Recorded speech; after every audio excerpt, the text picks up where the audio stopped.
यतो यतो समीहसे ततो नो अभयं कुरु नः कुरु प्रजाभ्यो भयन्नः पशुभ्यः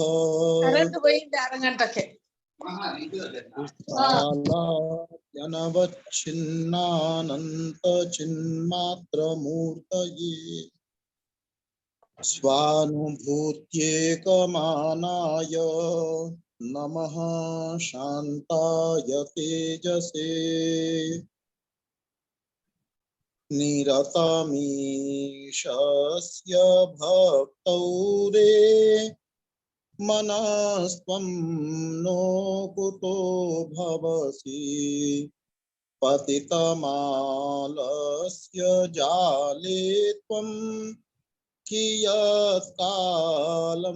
च यापयसि कियत्कालं च यापयसि।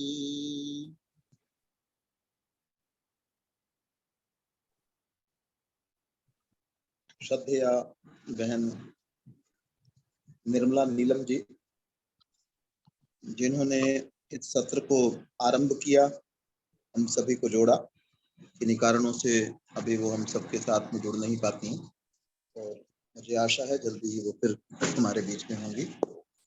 श्रद्धेय रश्मि सूफी जी, जो सतत इस कार्यक्रम को संचालन में संलग्न है, अभी भी और इस समय में भी, और सुबह शाम भी वो निरंतर ऐसा प्रयास करती हैं कि हम सभी इस सत्र से ज्यादा लाभान्वित हो पाए।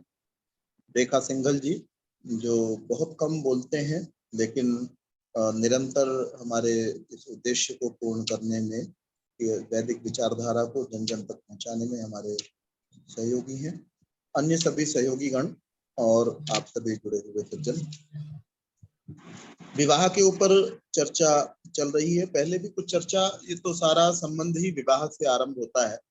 संस्कारों का कार्य जो है, चाहे वो गर्भाधान संस्कार है और जो भी संस्कार हम पढ़ करके आए हैं, सारे जो हैं वो विवाह से ही जुड़े हुए हैं। विवाह होता है तो गर्भाधान होता है, विवाह होता है तो पुंसवन होता है, विवाह होता है तो उसके बाद ही जो है सीमंतोन्नयन होता है, जात कर्म होता है। तो विवाह जो है मुख्य संस्कार है और हम सभी इसको मानते हैं।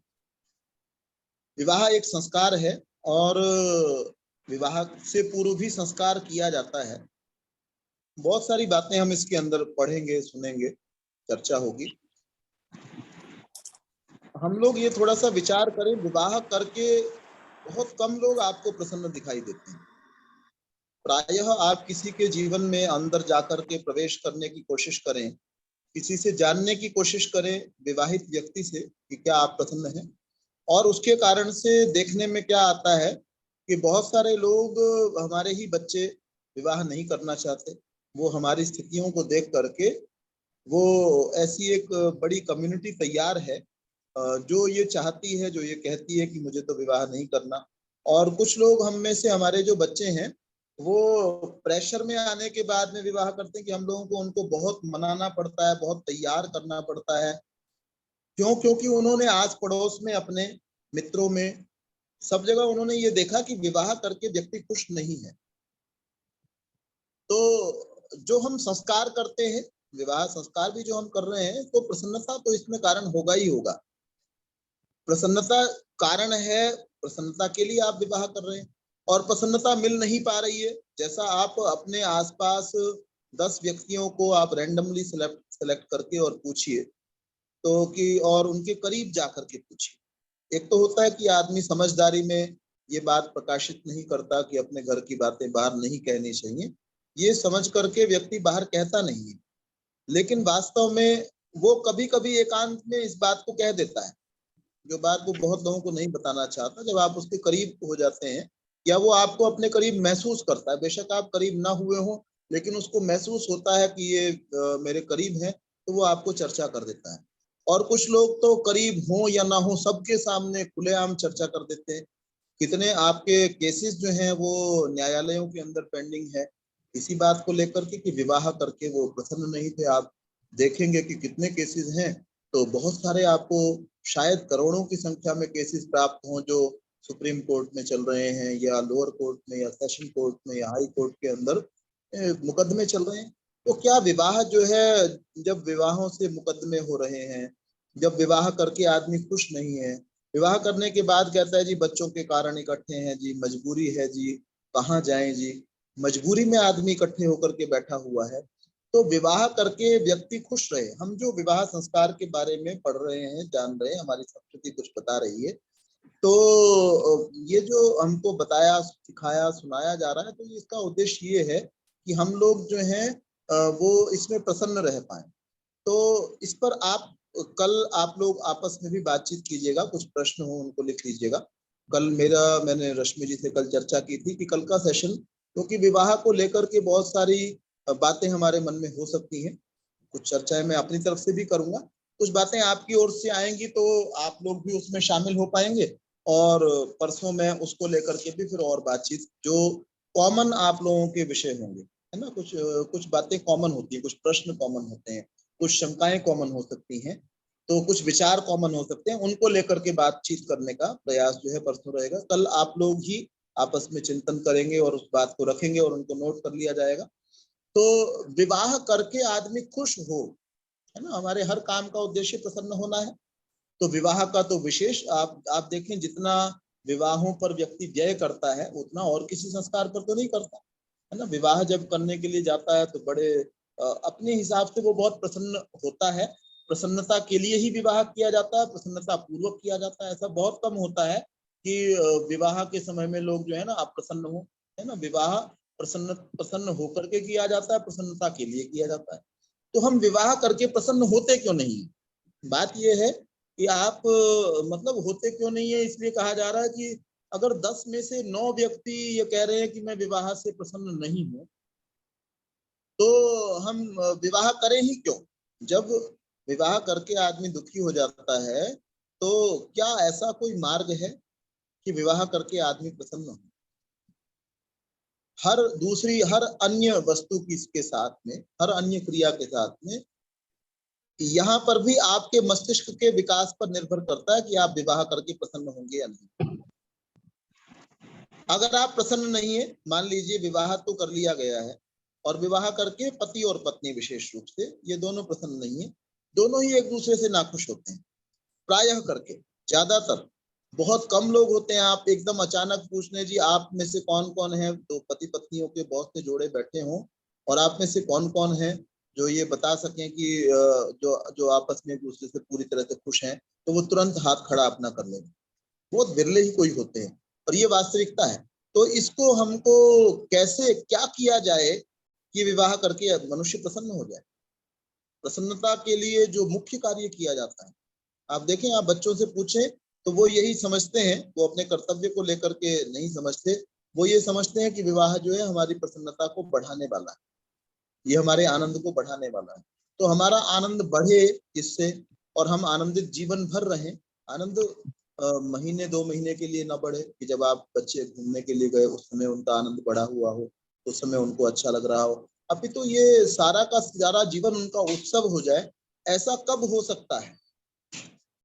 इसके उत्तर आप ढूंढना चाहें तो आपको प्राप्त हो सकते हैं। मैं इसके कुछ बात यहाँ पर मैं रख दूंगा, और भी बात जो है ना अगले कुछ दिन तक जब तक ये विषय चलेगा कुछ ना कुछ बात आती रहेगी।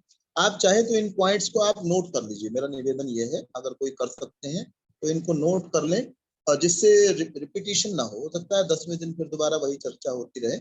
और जब अगली चर्चा हम लोग आरंभ करें उससे पहले कि इस पॉइंट पर चर्चा हो चुकी है, इस पॉइंट पर हो चुकी है, ये बात अगर आती रहेगी तो उससे हम लोगों को एक तो रिमाइंड रहेगा, और मुझे भी ध्यान रहेगा कि इस बात पर चर्चा हो चुकी है।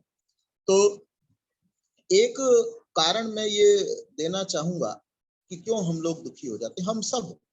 हम में से हम सब शामिल हैं। हम लोग जो ये 18 हम लोग यहाँ पर हैं इस समय, या 16-15 जो भी हैं, हम लोग अपने बारे में सोचेंगे, हमको भी ये दिखाई देगा, हमसे ही कोई पूछ ले तो क्या हम ये कह सकते हैं कि मुझे बड़ी प्रसन्नता है विवाह करने के बाद में?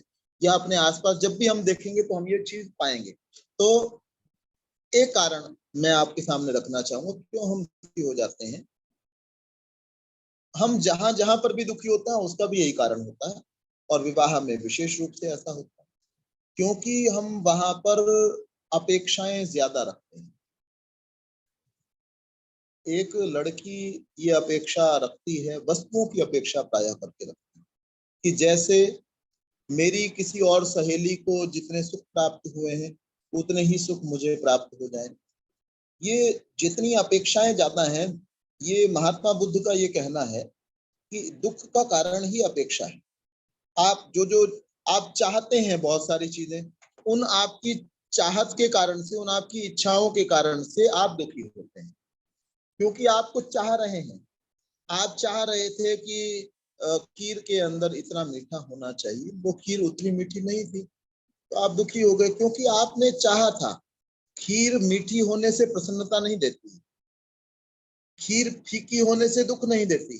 बहुत सारे लोग खुद ही खीर फीकी बना करके भी खाते होंगे, हम में से ऐसे लोग, मैंने भी खाई हुई है, फीकी खीर को खुद बना करके खुद ही खाया हुआ है।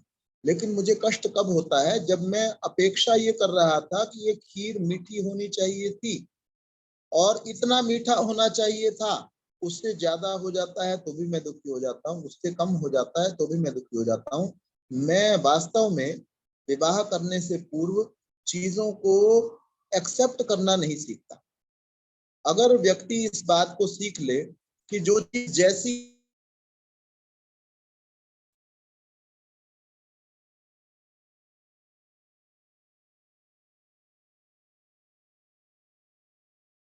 हो या कुछ बुरे क्षण बीते हों, लेकिन आज मैं ये निश्चय कर लूं कि मैंने अब अपने पति को, अपनी पत्नी को स्वीकार करना है। मुझे वो जैसा है उसको स्वीकार करना है, वो बीमार है उसकी बीमारी के साथ उसको स्वीकार करना है, वो स्वस्थ है उसको उसके स्वास्थ्य के साथ में स्वीकार करना है, वो बहुत बड़े पैसे वाला है उसको उसके पैसे के साथ में स्वीकार करना है, वो बिल्कुल गरीब हो गया है उसको गरीबी में स्वीकार करना है, उसकी टांगे नहीं है, अगर कभी ऐसा होता है तो मुझे उसको वैसे ही स्वीकार करना है। मेरी पत्नी है, मुझे जैसे जैसे मैं सुख अपेक्षा अपेक्षा करता हूँ वैसे वैसे सुख देती है तो भी स्वीकार करना है, नहीं देती है तो भी स्वीकार करना है। अब इसमें दूसरी चीज क्या है, हम लोग हमारी समस्या क्या है, मैं अपने कर्तव्यों का तो पालन नहीं करता। मेरा जो कर्तव्य है मैं उसका पालन नहीं करता, कि मुझे, मतलब मैं एक पत्नी हूँ तो मैं उसका पालन नहीं करना चाहती कि पति जैसा जैसा चाह रहे हैं वैसा वैसा मैं कर लूं। या मैं एक पति हूँ तो मैं अपने कर्तव्य को पालन नहीं करना चाहता कि मेरी पत्नी जैसा जैसा मुझसे अपेक्षा करती है मैं वैसा वैसा बन जाऊं। मैं पत्नी को क्या क्या करना चाहिए उसके, मैं पति होते हुए पत्नी के विषय में बहुत सोचता हूँ कि इसको ऐसा होना चाहिए, इसको ऐसा होना चाहिए, इसके कपड़े ऐसे होने चाहिए, ये भोजन ऐसे बनाने चाहिए, इसको ये जॉब करनी चाहिए, ये जॉब नहीं करनी चाहिए, इतने बजे इसको वापस घर आ जाना चाहिए, इस व्यक्ति से इसको हंस करके बात करनी चाहिए, इससे नहीं करनी चाहिए, या मैं नहीं चाहता तो बिल्कुल नहीं करनी चाहिए। मैं एक पत्नी हूँ तो मैं अपने कर्तव्यों के बारे में उतना नहीं सोचती कि मुझे जो जो मेरे पति चाह रहे हैं मैं वैसा करूं। मैं क्या सोचती हूँ, मैं पत्नी होते हुए सोचती हूँ कि इनको ऐसे, इनको उठना चाहिए, ऐसे बैठना चाहिए, ऐसा इनको इनको नहाना ऐसे चाहिए, इनके कपड़े ऐसे होने चाहिए, ये तो बुद्धू हैं बिल्कुल, ये ऐसा क्यों नहीं करते हैं, इनको ऐसी ऐसी महिलाओं से बात नहीं करनी चाहिए, और इतना इनको बात के अलावा इस प्रकार से इतनी देर बात नहीं करनी चाहिए, उसके बाद इनको ये चीजें घर के अंदर ला करके देनी चाहिए। मतलब मेरे, मैं आपसे, हम में से कुछ पति होंगे कुछ पत्नियां होंगी, तो मैं आपसे पूछने लगूं कि आपके अपने कर्तव्य क्या क्या है पति के प्रति, शायद हमको याद भी नहीं आए। लेकिन मैं पत्नी के पूछूं, स्पाउस के पूछूं, तो हमको तुरंत याद आ जाएंगे कि नहीं ये पति को ऐसा ऐसा होना चाहिए। अपने पूछ लूं, महिलाओं से मैं पूछूं पत्नियों के कर्तव्य क्या क्या होने चाहिए, शायद वो तुरंत याद नहीं आएंगे, लेकिन पतियों के याद आएंगे। ऐसे ही पतियों को पूछ लो भाई आपके अपनी पत्नी के प्रति क्या कर्तव्य होना चाहिए, आपको क्या लगता है, तो उसको पत्नियों के कर्तव्य तो याद आ जाएंगे, अपने कर्तव्य याद नहीं आएंगे। तो हम यहाँ बहुत बड़ी गलती क्या कर रहे हैं, हम लोग जो जा रहे हैं गृहस्थ आश्रम में, जो जाते हैं या जो जा चुके हैं, अपने कर्तव्यों को, व्यक्ति वो प्रसन्न रहता है कहीं पर भी जो अपने कर्तव्यों पर पहले विचार करता है। हम लोग सारे के सारे, अब महिला सशक्तिकरण वाली कुछ महिलाएं होती हैं, ये ज्यादातर आप उनको जाकर के देखो, वो महिलाओं के अधिकारों की बात कर रही होंगी, मैं ये नहीं कह रहा कि मनुष्य क्या जो कर्तव्यों का पालन करता है उसको अधिकार नहीं मिला करते हैं क्या? कर्तव्यों का पालन करने के बाद ही अधिकार मिलते हैं।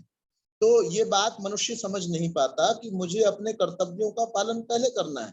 मुझे एक दिहाड़ी मजदूर को शाम को 400-500 रुपए मिलते हैं, सारा दिन कर्तव्य का पालन करता है, फावड़ा उठा करके चलता है, इरिटेट होता है, शाम को 400 रुपए मिल जाते हैं। हम किसी ऑफिस के अंदर काम करते हैं, पहले हम पूरा महीना कार्य की अपेक्षा करते हैं, कई बार किसी को 7 तारीख को, 11 तारीख को कुछ और हमेशा के लिए रोक करके दी जाती है। तो इससे देखने समझने की बात क्या है कि मेरा कर्तव्य पहले है, मेरा अधिकार बाद में। 400 रुपए प्राप्त करना ये मजदूर का अधिकार है, फावड़ा उठा करके खुदाई करना ये उसका कर्तव्य है, ईंटों को एक स्थान से दूसरे स्थान पर लेकर के जाना ये उसकी ड्यूटी है। ड्यूटी पहले करता है तो अधिकार को प्राप्त करने के लायक होता है, और ड्यूटी नहीं करता है तो अधिकार को कैसे प्राप्त करेगा? कोई मजदूर कहे जी मेरे अधिकार मुझे दे दो जी, अधिकार तो सारे के सारे मिलने चाहिए। हर पति हर पत्नी ये कहती है जी ये तो मेरा राइट है कि आप किसी महिला कह रही है कि आप किसी दूसरी महिला को ना देखें, ये मेरा राइट है। ये तो मेरा, मुझे ये तो अधिकार मिलना चाहिए कि मैं आपको रोक सकूं दूसरी महिलाओं की तरफ देखने से। लेकिन मेरा आपके प्रति क्या कर्तव्य है वो मैं नहीं विचार कर रही हूँ, मेरी जो ड्यूटी है वो मैं नहीं कर रही, लेकिन मैं अपने अधिकार को विचार कर रही हूँ। ऐसे ही पति भी ये सोचता है कि मेरा अधिकार है कि मैं तुमको कहीं घूमने दूं कि नहीं घूमने दूं, कहीं हंसने खेलने दूं कि नहीं हंसने खेलने दूं। तुम्हारा जो कर्तव्य बनता है कि तुम अपनी पत्नी के साथ में हंसो खेलो बैठो समय बिताओ, क्या तुमने उस कर्तव्य को निभाया है? तुम्हारा ये कर्तव्य है ना? पति अपनी पत्नी को कहता है कि तुम्हारा ये कर्तव्य है, किसी से 10 पैसे भी मत लिया करो, लेकिन उसकी जो आवश्यकता है क्या उसको पूरा करने का आपका कर्तव्य भी है क्या? तो बात समझने की, सारे संसार को आप देखेंगे, पक्षी भी उठ करके सुबह उठता है, उठ करके पहले उड़ता है, प्रयास करता है, ढूंढता है तो उसको अपने खाने का सामान प्राप्त होता है। कर्तव्य पहले है और अधिकार बाद में। एक लड़की बहुत करीब मेरे आ गई, पढ़ने में बहुत अच्छी थी, बहुत बात होने लगी उसके साथ में, जो विवाहित जो है मेरी पत्नी है उनके अलावा एक लड़की और। तो वो लड़की जो है वो बातचीत करती थी। मुझे पढ़ने वाले बच्चे बहुत अच्छे लगते, मैं खुद पढ़ने में बहुत होशियार नहीं रहा हूँ, जितना मैं पढ़ सकता था, इससे कहने का मेरा मतलब ये है कि मैं जितना पढ़ सकता था उसकी अपेक्षा मैंने कम पढ़ा, लेकिन पढ़ने का महत्व तो मुझे पता था, अभी भी कुछ कुछ पढ़ लेता हूँ। तो जो कोई बच्चा पढ़ने वाला, चाहे वो लड़का हो चाहे वो लड़की हो, वो मिल जाता है तो उसके साथ में स्वाभाविक बहुत लगाव हो जाता है। तो हर वर्ष कोई ना कोई अच्छा बच्चा मिल जाता है। एक लड़की जो है वो आई तो पढ़ने के लिए थी, कॉलेज के अंदर उसका एडमिशन हुआ। शुरुआत से ही उसने कुछ मेरे को मैसेज एक आधा भेज दिया, और वो मैसेज ऐसा था जैसा बच्चे आपस में मैसेज भेजते। तो मैंने, क्योंकि वो पढ़ने में अच्छी थी, जो पढ़ने में अच्छा हो उसको मेरे को डांटने का मन नहीं करता, उसके बल्कि मैं उसको मेरे प्रति विनम्र होना चाहिए, बल्कि मैं उसके प्रति ज्यादा विनम्र हो जाता हूँ। तो उस बच्चे ने कुछ मैसेज भेजा, वो बच्चों के जैसे आपस में हल्के फुल्के मैसेज होते हैं हंसी मजाक के, कोई बुरा नहीं था, लेकिन वो ऐसा भी नहीं था कि कोई लड़की जो है वो अपने गुरु जी को मैसेज करे। वो उसके स्तर की बच्चियां या बच्चे हो सकते हैं, उनको वो मैसेज कर सकते थे, सामान्य मैसेज था, बुरा नहीं था। मैंने उस बच्चे को, था हंसी मजाक का, मैंने उस बच्चे को बताया, मैंने कहा बेटे ये आपके आपस में से मैसेज आप उनको कर सकते हैं। उसके बाद भी एक बार फिर मैसेज आ गया, थोड़े दिन के बाद, थोड़ा समय बीता, फिर मैसेज आ गया। तो फिर मैंने उसको कहा, मैंने कहा बेटे आज फिर आपका एक मैसेज आया हुआ था। तो फिर उसने मुझे ये बताना की कोशिश की कि मेरी जो है ना भाई की बेटी के हाथ में फोन था, शायद ऐसे चला गया वो। खैर, तो वो बातचीत करती ही रही, बहुत वर्षों तक उससे बातचीत, खूब बातचीत होती रही। तो खूब बातचीत के दौरान और बहुत सारे विषयों को मैं छोड़ता हूँ, मैंने उसको ये कहा, विवाह की, उसके विवाह की बात हुई, शायद अब विवाह उसका हो गया होगा या मुझे उसकी जानकारी नहीं, कुछ समय से अभी कोई बातचीत नहीं हुई है। तो उस बच्चे को मैंने ये कहा कि आप जाओगे, वो ये पूछती थी कि भाई जो है ना कैसे लड़के का चुनाव कैसे होना चाहिए, बहुत सारी बातें डिटेल में, बहुत सारी बातें हुआ कर।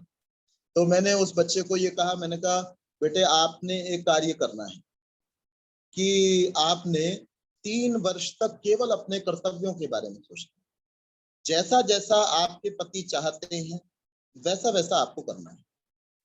उसके बाद अगर आपको लगे कि मैं इससे बहुत दुखी हो गई हूँ, देखिए मैं अब ये बात जो कह रहा हूँ इसमें हम में से ये कोई ना समझे कि कोई लड़का मेरे सामने होता तो मैं उसको ये कहता कि तुमने लड़की को आदेश ही देना। लड़के को भी मैं यही कहता कि भाई आपने पत्नी के अनुकूल बनने का कुछ वर्ष तक प्रयास करना है, ये नहीं अपने हिसाब से नहीं ढालना है। तो मैंने उस बच्चे को ये कहा, मैंने कहा आपको बेटे 3 वर्ष तक ये कोशिश करनी है कि आप अपने पति के बिल्कुल अनुकूल रहें, सास ससुर के अनुकूल रहें।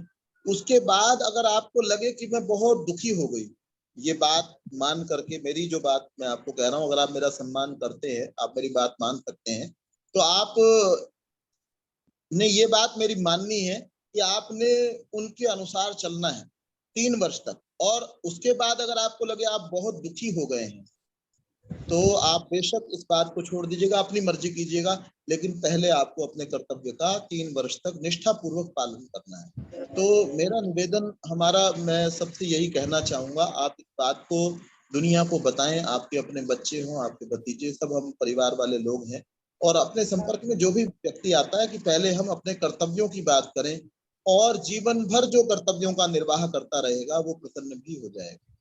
हम लोग प्रसन्न इसलिए नहीं है क्योंकि हम लोग विनम्र नहीं है। पत्नी अपने पति के प्रति विनम्र नहीं है, पति अपने पत्नी के प्रति विनम्र नहीं है, उनकी गलतियों को सहन करना नहीं जानते, उनकी अच्छाइयों के कारण प्रशंसा तो हम सब चाहते हैं। मेरी पत्नी भोजन बहुत अच्छा बनाती हो, है ना, 4 सब्जियां कोई अच्छी बनाती हो, एक आधी सब्जी खराब बनाती हो, उन 4 अच्छी बनाई जाने वाली सब्जियों के कारण से मैं अपने रिश्तेदारों में, अपने मित्रों में, ये तो मैं चाहता हूँ कि वो मेरे जो है ना, मुझे प्रशंसा उसके कारण से प्राप्त हो, कि लोग आए, उनके द्वारा बनाई गई उन 4 सब्जियों को खाएं और उसके द्वारा वो प्रसन्नता को प्राप्त करें और मेरी प्रशंसा करें, ये तो मैं चाह रहा हूँ। लेकिन उसके द्वारा बनाई गई एक खराब सब्जी की निंदा को मैं नहीं सहन करना चाहता। ये अन्याय नहीं है क्या कि मैं किसी व्यक्ति के द्वारा जो मेरे से जुड़ा हुआ है उसके 4 अच्छे कार्यों के कारण प्रशंसा तो चाहता हूँ, एक उसके गलत काम के कारण या 8 गलत कामों के कारण, बेशक वो 8 भी हो, बेशक वो 12 हो, उनके कारण निंदाएं मेरी ना हो। आप अगर किसी के कारण होने वाली प्रशंसाएं चाहते हैं तो उसके कारण होने वाली निंदाओं को भी आपको ही चाहना चाहिए। ये आपका कर्तव्य बनता है, ये आपकी ड्यूटी बनती है, ये न्याय का हिस्सा है ना। ये तो अन्याय है कि आपने, तो जब किसी को स्वीकार करना है ना, जब हम किसी को स्वीकार करते हैं तो उसको पूरे रूप से, कम से कम ये रिश्ता तो ऐसा ही, इस रिश्ते में आप बार बार, ये भारतीय रिश्ता है ना, ये अमेरिकन रिश्ता नहीं है। अमेरिका में तो रिश्ता ऐसा भी होता है कि एक विवाह होता है, उसके बाद में उसको थोड़े समय के बाद में, यहाँ भी ऐसा चलने लगा है ना, कि भाई जो है ना, थोड़े समय के बाद में आपने उसको छोड़ दिया, फिर कोई दूसरा पसंद आ गया जी, अब दूसरे को कर लिया जी, अब तीसरा आ रहा है जी। तो ऑन एन एवरेज अमेरिकन 3 शादियां कर रहा है, अर्थात कोई 7, 8, 10 भी कर रहा होगा, कोई 1 भी कर रहा होगा। हमारे यहाँ पर ये सिस्टम नहीं है। हमारे यहाँ तो बार बार हमारे विद्वान, हमारे मनीषी चिंतक इस बात को कहते हैं कि तलाक शब्द जो है उसका हिंदी में कोई, उसके लिए कोई शब्द ही नहीं है, संस्कृत में कोई शब्द ही नहीं है। विवाह, संबंध, विच्छेद, ये एक शब्द नहीं है, 3 शब्द आपने जोड़े तो बड़ा बना, विवाह, संबंध, विच्छेद। तलाक का अर्थ जो संस्कृत में या हिंदी में बना वो 3 शब्द बोलने पड़े। विवाह विच्छेद भी कह लो तो भी 2 बोलने पड़े। एक शब्द ही नहीं है जिसके अंदर जो है ना इसको अलग करना है। तो हमको इसके अंदर प्रसन्न रहना है। प्रसन्नता तब बनेगी, कहीं पर भी आपकी प्रसन्नता तब बनेगी जब आप सामने वाले को स्वीकार करना सीखोगे, जैसा वो है वैसे स्वीकार करना। आपकी इच्छाओं के बिल्कुल विपरीत वो हो सकता है। मैं आपसे ये निवेदन करना चाहूंगा, हमारी जो इच्छाएं होती हैं और दूसरे की इच्छाएं बिल्कुल विपरीत हैं। अगर हम अपने आप को वैसा विपरीत बनाना चाहें तो आप अपने आप को वैसा विपरीत भी बना सकते हो, उसको सहन करने लायक भी बना सकते हो। कि शुरू शुरू में ऐसा हो सकता है कि आप कुछ कार्य करते हो और उससे बिल्कुल विपरीत कार्य आपके पति करते हो, आपकी पत्नी करती हो, तो आपको ये आदत डालनी होगी, अपने आप को ऐसा समझाना होगा कि इन विपरीत इच्छाओं के कार्यों के साथ में भी मैं प्रसन्न रहूंगा, मैं प्रसन्न रहूंगी। तो पहला काम जो है, हमारे कर्तव्यों पर हम ज्यादा ध्यान दें, अपेक्षाएं कम से कम करें। अपेक्षाएं बिल्कुल समाप्त किसी की नहीं हो सकती हैं, अपेक्षाएं कम से कम करें। जितनी कम अपेक्षाएं आपकी अपने पत्नी से होंगी, अपने पति से होंगी, उतना आप प्रसन्न रहेंगे। इस बात को हम बहुत अच्छे से दिमाग में धारण कर लें। क्या बात धारण करनी है? कि वस्तुओं से मनुष्य प्रसन्न नहीं होता। ये स्टेटस सिंबल की जो भी वस्तुएं हैं, कि आपकी चप्पल 5,000 रुपए की है, कि आपका पर्स 12,000 रुपए का है, पर्स 25 रुपए का भी आता है, पर्स 12,000 का भी आता है। आपके पति की पॉकेट 25 रुपए को अलाउ करती है, तो आप 25 का भी पर्स लेकर के प्रसन्न हो सकते हैं। आप 25 रुपए का जिस दिन आपने पर्स खरीदा हो किसी महिला ने, उस दिन वो विचार करें, क्या मैं इसको, आज मेरे पास 25 रुपए का पर्स है, क्या मैं इसके साथ खुश हो सकती हूँ? क्या मैं मुस्कुरा सकती हूँ? क्या 25 रुपए का पर्स जिन महिलाओं के पास में होता है, वो सारी रोती रहती हैं क्या सारा दिन? क्या वो कभी खुश नहीं होती हैं? क्या चुटकुला सुनकर के उनको हंसी नहीं आती है? क्या बच्चों के साथ खेल करके उनको अच्छा नहीं लगता है? दुनिया में 25 रुपए के पर्स वाली हजारों महिलाएं हैं, करोड़ों हैं, अरबों भी हो सकती हैं। अरबों महिलाएं 25 रुपए का ही पर्स रखती हैं। आपका पर्स तो 250 रुपए का है। अगर आप उन 25 रुपए की अरबों महिलाओं के साथ अपने तुलना करेंगे, तो आप प्रसन्न हो सकते हैं। और आप सोचेंगे कि दुनिया की कितनी करोड़ महिलाएं होंगी जो 12,000 रुपए का पर्स जो है वो रखती होंगी हमेशा। कितनी करोड़ महिलाएं होंगी जो हीरे का हार हमेशा पहनती होंगी। उनकी संख्या बहुत कम, 2-3 करोड़ है। और वो उस सब के बाद में भी वो प्रसन्न नहीं है। उसके बाद में 3 करोड़ का हार जो महिला पहनती होगी, आप अगर उसके जीवन को पास से जाकर के देखेंगे, आप उसके जीवन में भी न्यूनताएं पाएंगे। हम लोगों को, मुझ जैसे लोगों को, बहुत सारे लोगों के बहुत कहने का अवसर मिलता है। बहुत सारे दुनिया के अलग अलग प्रकार के लोग, अलग अलग राज्यों, अलग अलग नगरों के लोग जो है ना, वो आकर के अपनी समस्याएं कई बार हमारे हम लोग सामने रख देते हैं। आपके सामने भी ऐसा होता होगा अगर आप लोग सोशल हैं तो क्या होता है? व्यक्ति को आप देखिए, अमीर आदमी को देखिए, तो ये कहने वाला मेरा मकान इतना बड़ा है, मेरी चीज म्यूट इतनी करवा बड़ी। दीजिए, कौन पीछे बोल रहा है? व्यक्ति को आप जाकर के देखेंगे, उससे बातचीत करेंगे, तो आप क्या पाएंगे? देखा जी, हमेशा के लिए निवेदन है कि सब लोगों को म्यूट करके रखा करें। जो भी बाकी लोग हैं, जब उन्होंने बोलना हो हैंड रेज करें, तो उनको अनम्यूट करें, अन्यथा सबको म्यूट करके रखिए। ऐसा संभव हो तो ऐसा ही कीजिए, इसमें ऐसा ऑप्शन है मेरे विचार से। तो आप जब उनको जाकर के हम लोग देखते हैं, बातचीत करते हैं, तो सब लोग बहुत अकेले हैं।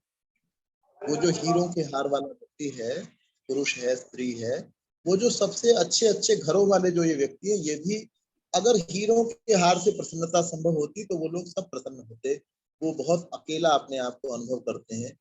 अमेरिका की ऐसी बातें हैं, वो इतने कितने अकेले हैं वो लोग बेचारे। तो इतने अकेले हैं, कई बार उनको कोई बीमारी नहीं होती, लेकिन कोई बातचीत करने वाला नहीं होता, तो वो डॉक्टर को कॉल लगाते हैं।